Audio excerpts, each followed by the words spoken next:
और कैसे हो दोस्तों, स्वागत है आप सभी का द इंजीनियर्स चॉइस के इस सेशन में। तो आज मैं डिस्कस करने वाला हूं आप सभी के साथ केमिस्ट्री के कुछ PYQs। तो इससे पहले भी मैंने एक वीडियो बनाया था केमिस्ट्री के प्रीवियस ईयर क्वेश्चंस पे, तो आज फिर से मैं आप सभी के सामने लेके आया हूं केमिस्ट्री के कुछ प्रीवियस ईयर क्वेश्चंस जो कि आपके एग्जाम पॉइंट ऑफ व्यू से काफी ज्यादा जरूरी होने वाले हैं। तो कुछ क्वेश्चंस है जो कि हम लोग आज डिस्कस करेंगे। उससे पहले मैं आपको बताता हूँ कुछ चीजें जो कि आपके एग्जाम पॉइंट ऑफ व्यू से काफी ज्यादा जरूरी है। तो आपको पता है कि फर्स्ट टाइम का एग्जाम बहुत ही जल्द होने वाला है, डेट अनाउंस होने ही वाला है। तो आइए हम लोग डिस्कस करते हैं। देखो, बिहार इंजीनियरिंग यूनिवर्सिटी जो है वो आपका 70 नंबर का एग्जाम लेता है, ठीक।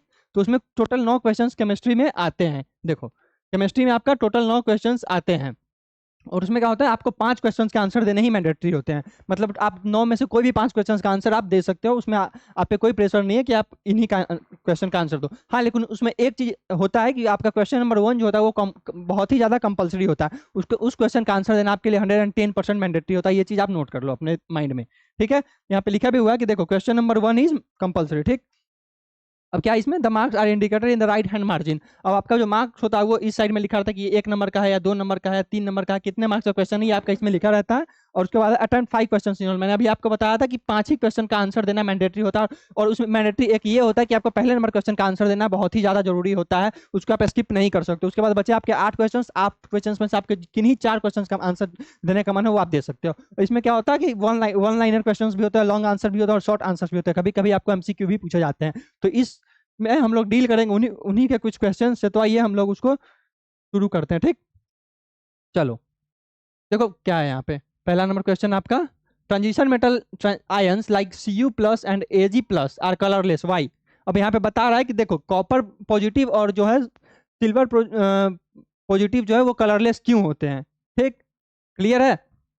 तो एक चीज आपको पता होगा कि डी ऑर्बिटल के में जितने भी एलिमेंट डी ऑर्बिटल्स के होते हैं, उन सारे जो उनके एलिमेंट्स होते हैं वो सारे के सारे कलरलेस होते हैं। उनका जो है वहां पे इलेक्ट्रॉनिक कन्फिग्रेशन दिया गया है, उस हिसाब से आप समझोगे कि एक डी ऑर्बिटल में ही आता है। देखो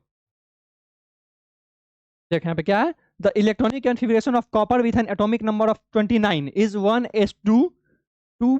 देख, 1s2 2s2 2p6 3s2 3p6 4s1 3d10, ऐसे करके ये इसका इलेक्ट्रॉनिक कन्फिग्रेशन है, ठीक। तो ये तो नॉर्मल सी बात है कि देखो यहाँ पे लास्ट में डी है, डी ऑर्बिटल कहीं है, ठीक। डी ऑर्बिटल में क्या है आपका, Cu+ आया, उसके बाद Ag+ है, तो Ag+ भी आपका जो है वो डी ऑर्बिटल में ही आता है। तो यही रीजन है कि ये दोनों जो मेटल्स है, ट्रांजिशन मेटल आयंस है, ये कलरलेस होते हैं। और एक चीज और आप नोट कर लो कि जो भी मेटल आयंस जो कि डी ऑर्बिटल में, वो 100% कलरलेस ही होंगे, इसमें कोई डाउट नहीं। जहां जहां भी कलरलेस का क्वेश्चन पूछा जाए, आप अपने मन से लिख सकते हो कि सिंपली कि नॉर्मल सी बात है, उसका आप इलेक्ट्रॉनिक कन्फिग्रेशन लिख दो कि जैसे 1s2 2s2 2p6 3s2 3p6 करके आप लिख सकते हो उसको। और उसके बाद सिंपली लिख दो कि एक पॉइंट ये भी उसमें बना दो कि ये जो होते हैं आयंस, ये डी ऑर्बिटल में होते हैं, इस वजह से ये जो है कलरलेस होते हैं। क्लियर है यहाँ तक? चलो आगे देखते हैं।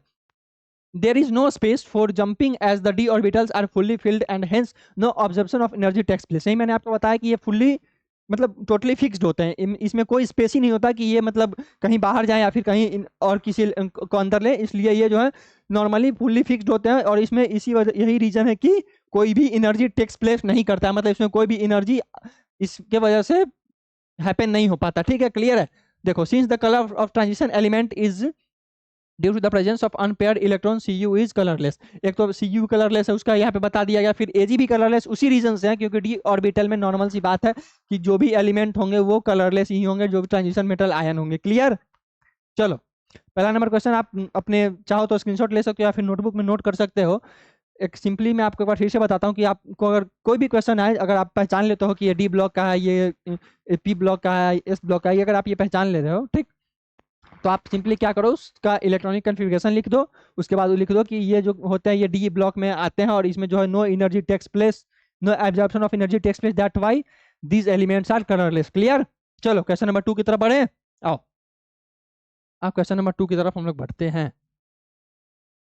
देखो, ये क्वेश्चन थोड़ा ज़्यादा आपके लिए बड़ा है, तो इसको पहले हम लोग थोड़ा सा छोटा करने का ट्राई करते हैं।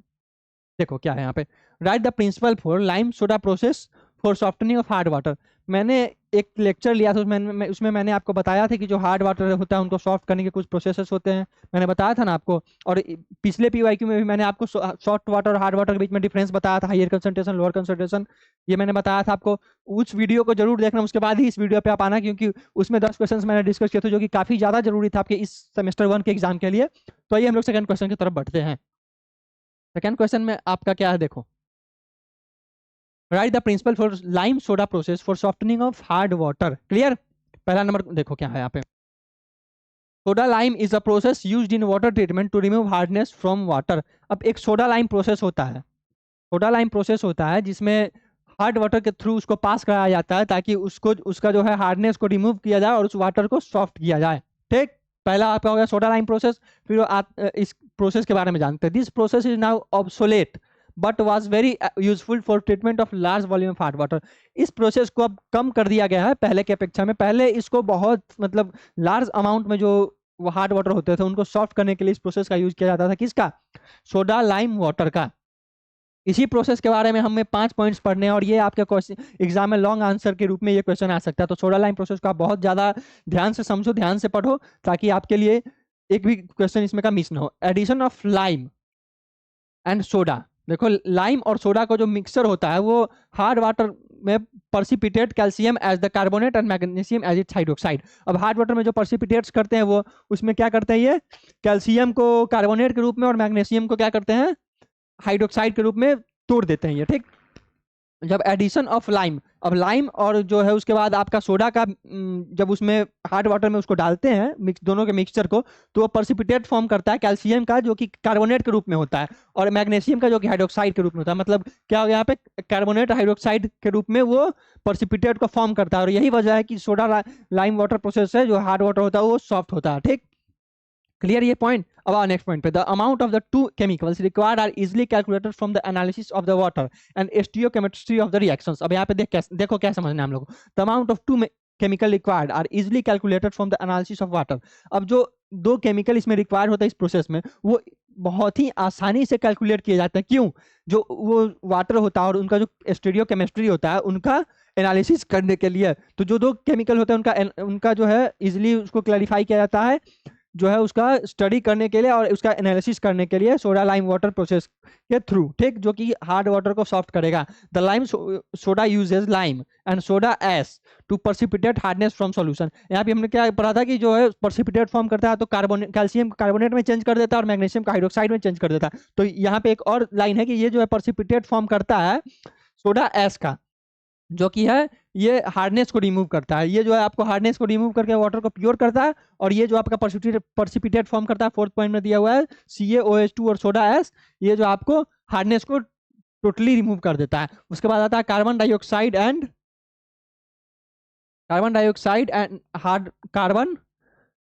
Carbonate hardness are complex by lime. अब ये कुछ कैल्शियम मैग्नीशियम बाइकार्बोनेट होते हैं जो कि आपको कॉम्प्लेक्स किया जाता है लाइम के थ्रू, जो कि सोडा लाइम प्रोसेस में होता है।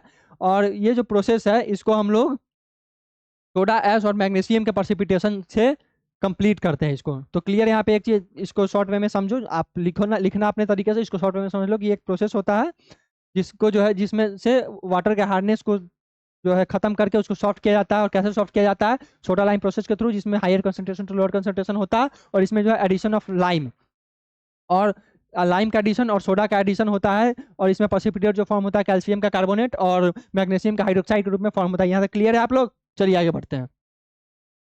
चलो आइए हम लोग थर्ड नंबर क्वेश्चन पे चलते हैं। Name any two coagulants. अब कॉन्जुलेट्स का नाम जाने से पहले ये समझ लो कि कॉन्जुलेट्स होते क्या है। मेरे को पता है कि आप लोग को ये चीज़ अच्छे से पता होगा कॉन्जुलेट्स होते क्या है, लेकिन मेरा भी फर्ज बनता है आपका दोस्त होने के नाते कि मैं आपको एक और, जब इस चीज़ की चर्चा, जब इस वर्ड का चर्चा हमारे पास हो ही रहा है तो इसको हम लोग क्यों ना समझ ले कि कॉन्जुलेट्स होता क्या। ठीक, देखो कॉन्जुलेट्स क्या होता है। कॉन्जुलेट इज अ कंपाउंड और agent which is added to a vessel to keep help thicken something. अब देख क्या होता है कि कॉन्जुलेट्स एक कुछ कंपाउंड होता है जो कि एक वेजल में कोई चीज, अगर कोई मॉलिक्यूल, कोई एलिमेंट है, उसको थिक करने के लिए, उसको मतलब उसका जो है उसको मोटा करने के लिए, उसको थिक करने के लिए जो एक कंपाउंड होता है उसका यूज किया जाता है, उसी को हम लोग बोलते हैं कॉन्जुलेट्स। ठीक, adding a conjugate such as aluminum sulfate to water permits particle to come together and result in the formation of fluorescent mass। देखो नॉर्मल सा जो पानी होता है वही यहाँ पे दिया हो कि नॉर्मल सा एल्युमिनियम सल्फेट वाटर में डाला गया, ठीक, एलम, तो उस वजह से उस वाटर का थिकनेस ज़्यादा हो जाएगा और उस वजह से फ्लूसेंट मास, मतलब एक ज़्यादा मास उसमें डेवलप होगा, एक ज़्यादा मास बनेगा वहाँ पे। वही जो है कॉन्जुलेट्स होते हैं जो कि वाटर किसी चीज़ में ऐड होते हैं उनको थिकन करने के लिए, सिंपली वही कंपाउंड को हम लोग कॉन्जुलेट्स बोलते हैं। तो दो कॉन्जुलेट्स का नाम आपका हो गया एलम एंड सोडियम एल्यूमिनेट। एक का नाम यहाँ पे याद दिया ही हुआ है aluminium sulphate to water to permits particle to come together result in the formation of flocculent mass. यही मैंने आपको बताया कि कोई भी कंपाउंड जो कि एक सॉल्यूशन में जाता है उसको थिक करने के लिए उसी को हम लोग बोलते हैं कॉन्जुलेट्स। तो दो कॉन्जुलेट्स आपके हो गए alum and sodium aluminate. Alum मतलब फिटकरी, आप जानते ही होंगे, आप घर में भी यूज करते हो कोई चीज़ को जैसे गाढ़ा करने के एलम का यूज किया जाता है, ठीक, क्लियर है। चलो आगे बढ़े हम लोग, आते हैं हम लोग क्वेश्चन नंबर 4 की तरफ। How are exhausted zeolite regenerated.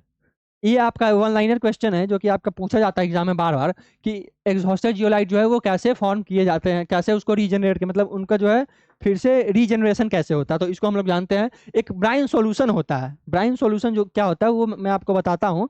उसका जो 10% होता है एग्जॉस्टेड जियोलाइट, उसी से 10% ऑफ ब्राइन सॉल्यूशन, मतलब 10% ऑफ ब्राइन सॉल्यूशन जो होता है उसी से इसको रीजनरेट किया जाता है। मतलब पुनः जो इसका पुनर्जन्म आप बोल सकते हो इसको, उसका जो एग्जॉस्टेड जियोलाइट, एग्जॉस्टेड मतलब तो खत्म होता है, आपको भी पता है। एग्जॉस्टेड जियोलाइट जो उनका जन्म जो ब्राइन सॉल्यूशन का 10% जो होता है, ब्राइन सॉल्यूशन क्या होता है NaCl होता है, उसका 10% जो होता है उसी से इसका रीजनरेशन होता है, ठीक है, क्लियर है। अब आप समझो कि इसमें कितने सारे वर्ड्स आए हैं जो कि आप लोग कंफ्यूजन में डाल सकते हैं। एक हो गया आपको एग्जॉस्टेड, फिर जियोलाइट, ठीक, ब्राइन सॉल्यूशन तो NaCl को कहता है, ये तो यहाँ पे आप समझ ही चुके हो, ठीक है। चलो बताते हैं मैं आपको कि एग्जॉस्टेड क्या होता है। एग्जॉस्टेड होता है the removal of an active medicinal constituent from plant material, ठीक।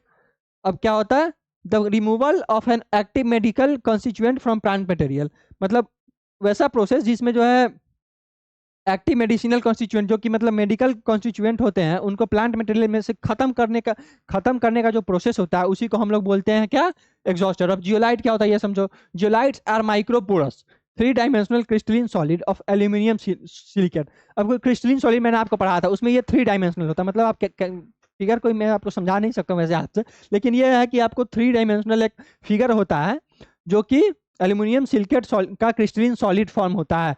किसका सॉलिड फॉर्म होता है, एल्यूमिनियम सिलिकेट का वो क्रिस्टलिन सॉलिड फॉर्म होता है, वो होता है आपका जियोलाइट। मैं आप एक बार फिर से रिपीट कर रहा हूँ, MCQ में आपका पूछ सकता है कि जियोलाइट जो है वो किनके क्रिस्टलिन सॉलिड होते हैं, तो आप लिखोगे एल्यूमिनियम सिलिकेट के वो क्रिस्टलिन सॉलिड होते हैं। 1 नंबर का क्वेश्चन आपका यहाँ से भी बन रहा है, क्लियर।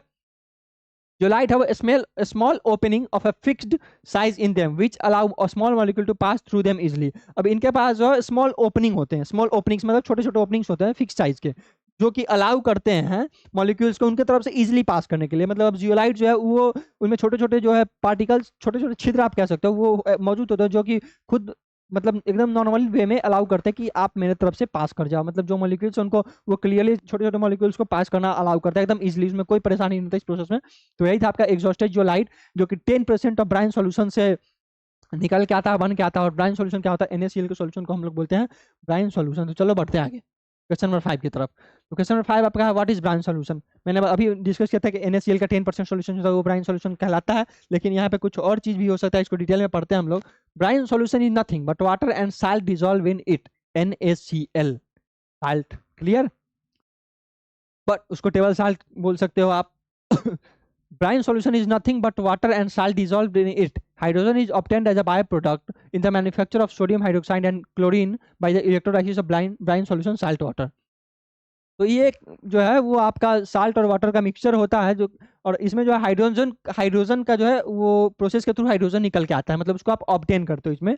क्यों, कैसे हाइड्रोजन, जब उस सोडियम हाइड्रोक्साइड और क्लोरीन का जो है इलेक्ट्रोलाइसिस होता है ब्राइन सॉल्यूशन के थ्रू, जब इलेक्ट्रोलाइसिस होता है तो उसमें हम लोग हाइड्रोजन को पाते हैं, हाइड्रोजन उसमें निकल के आता है, ठीक है।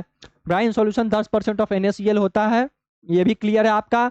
उसके बाद ये समझो कि ये जो है पानी में जब साल्ट को डिजोल्व करते हैं तो ये सॉल्यूशन आपका निकल के आता है, और इस सॉल्यूशन जब इलेक्ट्रोलाइसिस होता है तब हम लोग इसमें हाइड्रोजन को ऑब्टेन करते हैं। कब, जब सोडियम हाइड्रोक्साइड का और क्लोरीन का इलेक्ट्रोलाइसिस होता है तब अब आप ये समझोगे कि अब जब सोडियम हाइड्रोक्साइड और क्लोरीन का इलेक्ट्रोलाइसिस होता है तब हाइड्रोजन निकल के आता है। क्लियर हो गया यहाँ तक?